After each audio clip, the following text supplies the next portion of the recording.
organizations, they are dealing with unprecedented disruption, and we're doing it really on a global scale, which means that business resilience has become really incredibly vital for all of us. And resilience requires observability and context across our complex systems. And as Cedric just said, Petra, we are so glad to have you with us.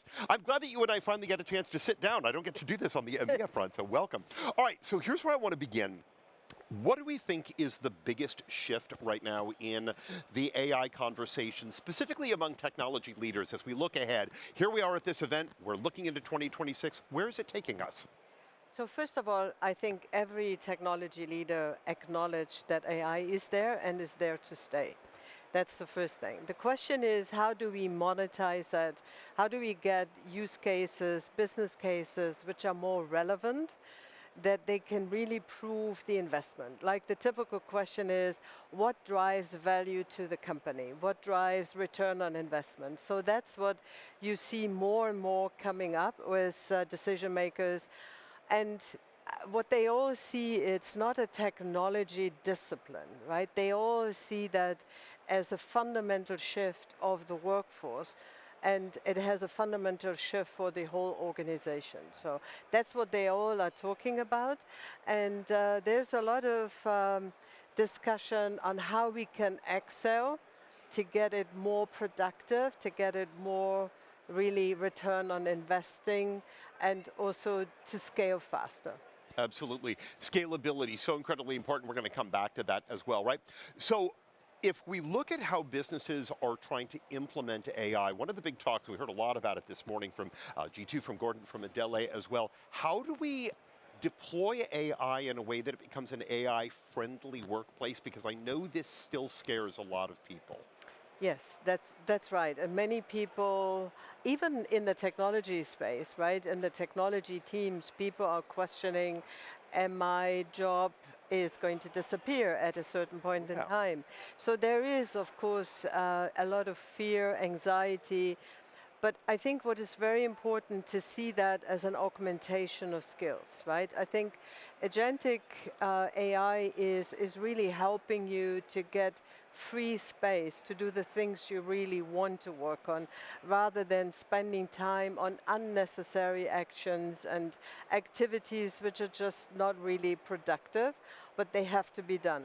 So I think that's, first of all, the most important thing. From a leadership perspective, I do see the orchestration of agents and human beings as the new challenge we need to face.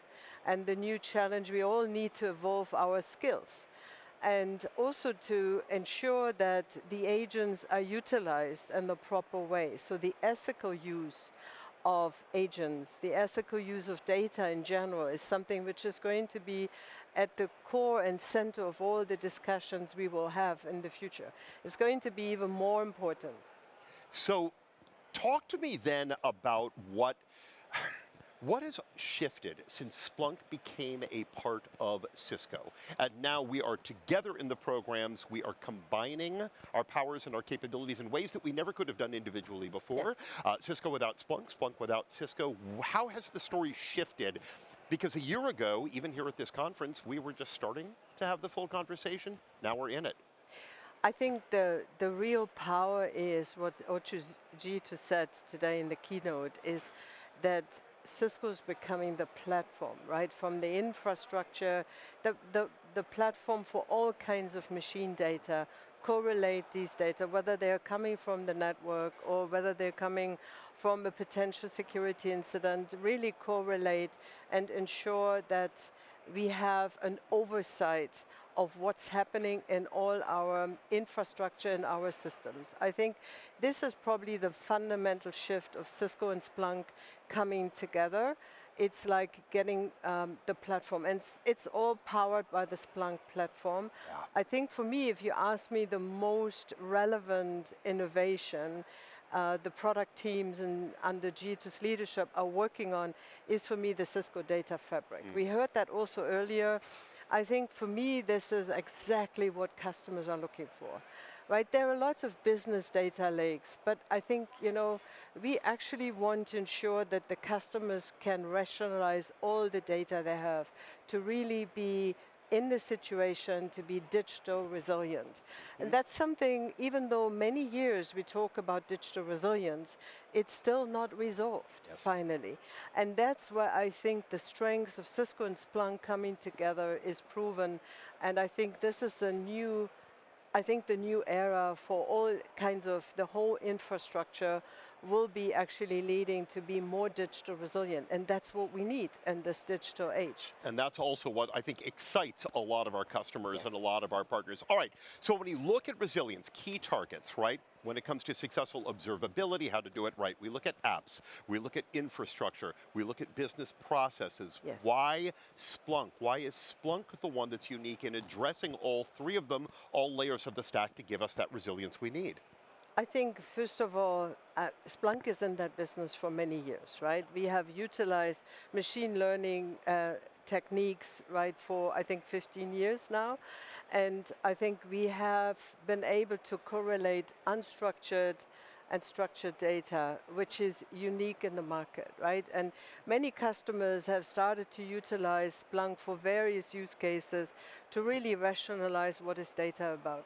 And I think in an age where data is, as we know, the new gold, and it is even more relevant, for companies to make sense of the data, to correlate, to anticipate also what are potential threats, what are potential incidents going to happen, but also at the same time reduce the alerts.